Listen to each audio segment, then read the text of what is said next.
Okay. Let me just say thank you, Catalin, for that wonderful introduction. It makes me sound much more impressive than I really am. And with that, I'll go to the next slide. Oh, Okay. I propose to improve philosopher Noel Carroll's cognitive film theory concerning character allegiance by subjecting it to a critical race theoretical analysis. Carroll's theory already offers a solid general explanation of character allegiance for many, but not all movies and other moving images. However, it pays insufficient attention to both the role that disgust plays in generating solidarity, which is his idea, I'll explain in a moment, and the role that race plays in generating disgust. Next. More generally, I'll suggest that implicit bias and embodied affect figure into character allegiance much more seriously than Carroll's theory, as currently stated, can accommodate. These weaknesses also affect other related theories in both philosophy, or at least analytic philosophy of film and cognitive film theory. Yet all these theories may be substantially improved through a critical race theoretical analysis. And I hope that the result will be a sketch of directions for revised versions of these theories that will better accommodate the concept of race and the emotions as well as the cognitions it generates. Next. So it'll be in 5 parts. I'll talk about Carroll's theory, then the concept of disgust. I'll briefly describe a survey I've done, and then discuss it. And then finally, I'll offer a brief conclusion. So next slide. Okay, so first, Carroll's theory. So next slide. Carroll's theory about character allegiance centers around the idea of solidarity. This concept aims to pinpoint how most spectators emotionally and cognitively engage with protagonists. Although it's not meant to be universal, Carroll's theory possesses considerable breadth as well as depth. It covers most noteworthy cases of character allegiance we might wish to analyze or explain, from classic Hollywood to the Marvel Cinematic Universe. Next. However, there are 2 seriously underexplored dimensions to Carroll's theory. He pays insufficient attention to both the role that disgust plays in generating his idea of solidarity and the role that race plays in generating disgust. Next.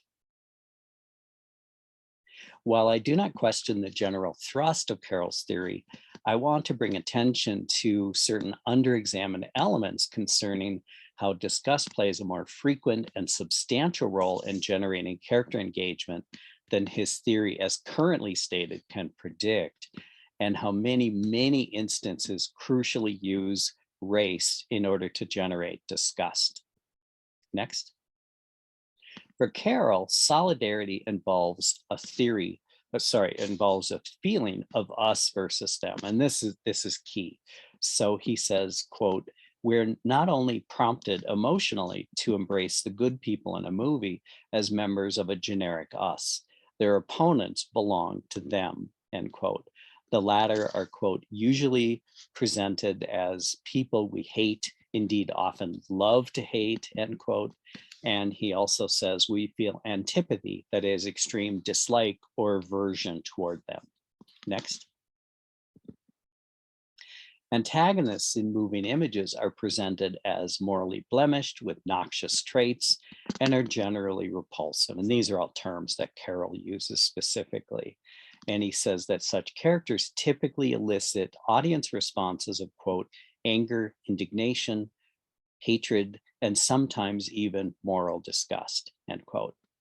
Combining an earlier theory of sympathy for protagonists due to their morally positive traits with this concept of antipathy, Carroll then offers his definition of solidarity. Next.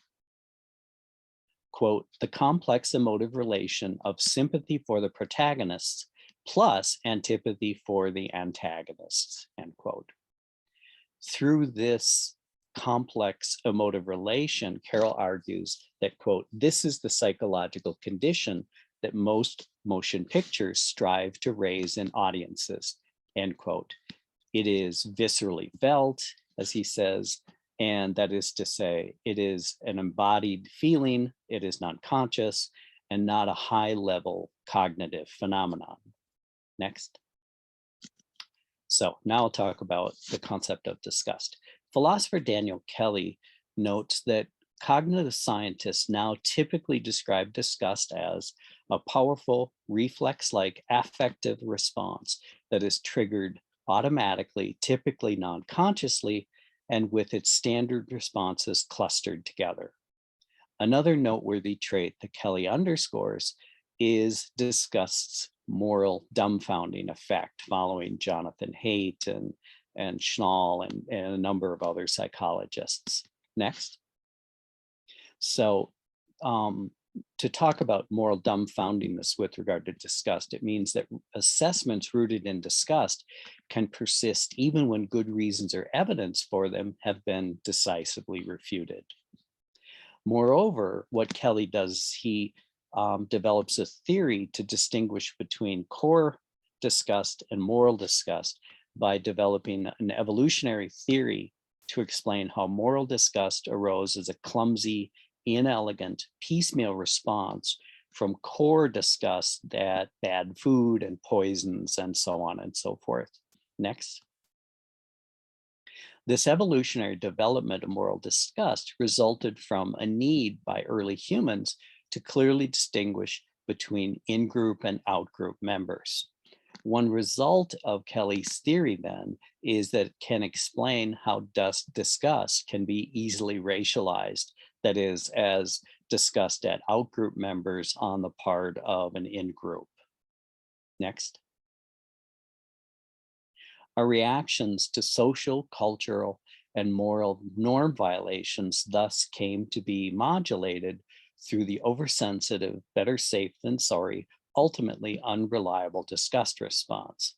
So race therefore became a potential and sadly utilized demarcation for detecting in-group and out-group membership.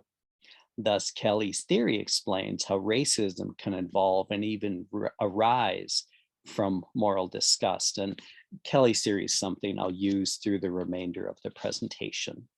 Next. So thirdly, survey.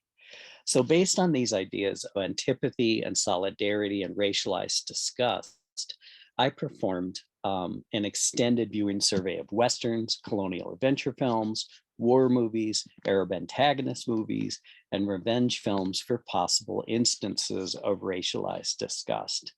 I watched over 200 mostly Hollywood and European English language movies, both famous and forgotten.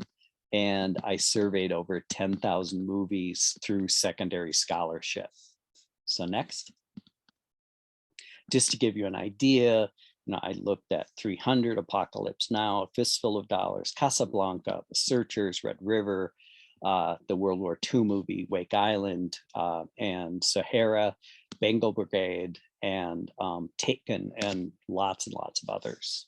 Next. So I thought the survey showed that antipathy and solidarity were regularly and frequently elicited by forms of racialized disgust.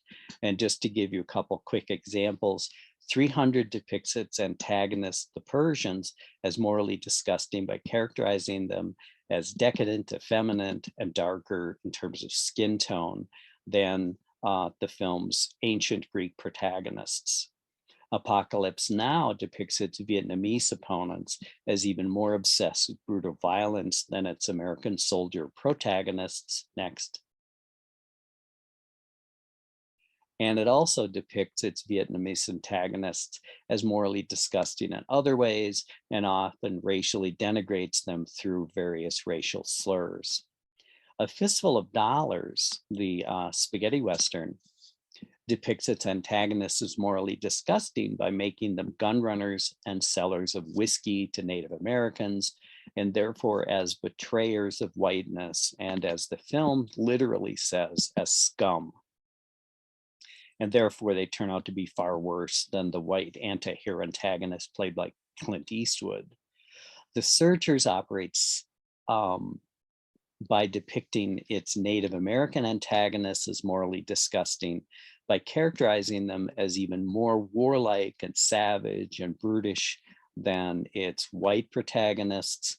And these traits are, of course, presumed to be due to their race, due to their being, quote, savage, end quote. And Red River operates in the same way with regard to its Native American secondary characters. Next. Wake Island characterizes its Japanese antagonists as unfair, devious, violent, and gleeful at killing the film's white American protagonists. Bengal Brigade characterizes its South American antagonists as disgustingly violent and devious and not honorable, in contrast to its noble, brave, and fair white British protagonists. And Taken characterizes nearly all of its antagonists as either Slavic or Arabic, that is to say, as lesser forms of whiteness or as perhaps non-white, and disgustingly violent, mean to young white women, and or disgusting and with disgusting social habits. And this is in contrast with its fully white protagonist, who's far more sympathetic. Now, no, that's okay, Kathleen, you can go to the next slide. Now, an interesting recent case you may have seen is the BBC Amazon Prime miniseries, The English, which uses disgust to distinguish its chief antagonist, who is a syphilitic rapist, who's nonetheless white, but that feeling elicited strengthens our solidarity with its Native American and white female protagonists. And I mentioned this in order that we can discuss it later. So next. So fourth, discuss the discussion of these things. So one reason for frequent and substantial uses of disgust in moving images is to swiftly generate aversion for antagonists and solidarity with protagonists through clear visual or oral means: missing teeth, sloven or unshaven appearances, speaking untranslated languages, having disgusting eating or social habits, wearing clothing that offends standard mainstream Western social sensibilities, often weird or dirty or non-Western, lacking individuality, or being characterized as mindless violent groups or thugs speedily confirm such characters as appalling or repulsive. Next. In a sense, these character traits are merely elements of what Carroll calls criterial prefocusing. That is, cinematic means to narrow viewer attention at what viewers should focus on the most and what matters most in a cinematic story. So in terms of emotional responses, these are the things that filmmakers want viewers to have in terms of emotions, but also in terms of what they want viewers to perceive.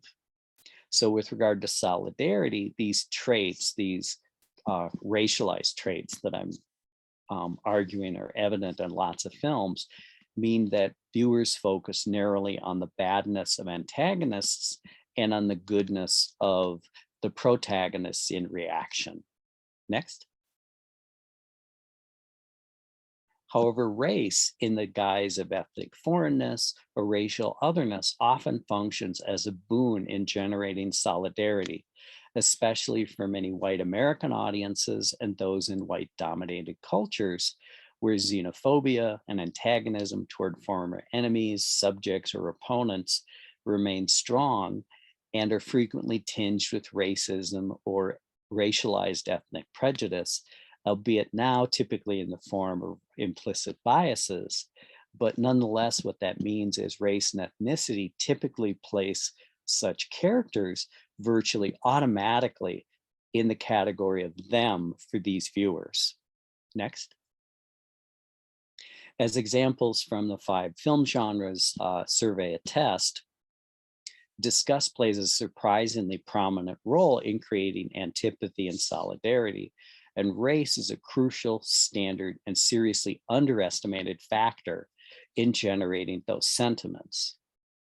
Furthermore, because disgust elicits a quicker, more unitary reaction. That is, as an autonomic affect ordinarily triggered non-consciously as a unified cluster of responses, it may be invoked more immediately and intensely than other emotions mentioned by Carroll, which often require cogitation for their full effect. Next. More broadly, the survey sketched above shows that the good guy, bad guy axis and the us versus them attitude at the root of solidarity and much character allegiance is not only political, as Carroll notes, but also lends itself all too readily to being played out through racialized characterizations that trigger various forms of racialized disgust. Next. Such repulsion at antagonists commonly and quickly generates added cohesion with protagonists in a way that Carroll acknowledges but underestimates in his theory. And its instances seem to be on a par with and may even outnumber those generated by antipathy elicited through more cognitive emotions like anger, indignation, or hatred. Next. In addition, the structure of solidarity strongly implies that many, perhaps most cinematic audiences or audience reactions occur at automatized non-conscious levels, thereby making disgust a quicker, more compelling, and intense response, especially given its overpowering, morally dumbfounding nature. And it also implies that disgust may even underlay many reactions stemming from anger, indignation, or hatred, which are Carroll's preferred emotional responses. Next. So, conclusion. The results in the foregoing analysis might be put in the following way. The good news is that Carroll's general theoretical model possesses even more breadth and depth than he had argued. The bad news is that, as stated, it seriously underplays the role of disgust and race. A frequent and significant amount of solidarity seems to be, and I think is, racially motivated and due to disgust, more precisely to forms of white supremacist racialized disgust. Next. Thus, one helpful way to reconceptualize such phenomena in film and moving images in general would be through the lens of implicit bias and embodied affect, such as through disgust. So that is to say, through non-conscious automatized affective responses that do not involve higher level cognition and could be triggered by race, sex, gender, disability, and so on. So with some adjustments, Carroll's theory of solidarity could be helpfully employed to explain disgust as well as race's many uses on behalf of white supremacy, and perhaps could be extended to other forms of racism as well. Next. Carroll's theory, of course, is only a general explanation of concerning how audience members form allegiances with cinematic characters. It's not meant to be a universal theory, and so some exceptions are to be expected. Still, it explains a vast number of cases, especially ones that might seem important to us, like the ones I surveyed here from mainstream Western cinema. Next. Admittedly, Carroll acknowledges that racism poses challenges that should be addressed, and he does so in various places. But my argument is that more is needed. There's further theorization and research programs that are required in philosophy and aesthetics, psychology, film studies, history, and so on. In our research, we should aim to show in greater depth and accuracy how race and disgust affect sympathy, antipathy, solidarity, character engagement, and related concepts. Thank you. And so there's this is available also from the journal Film and Philosophy in a forthcoming article. And if your university subscribes to the journal, you can get it for free. Thank you.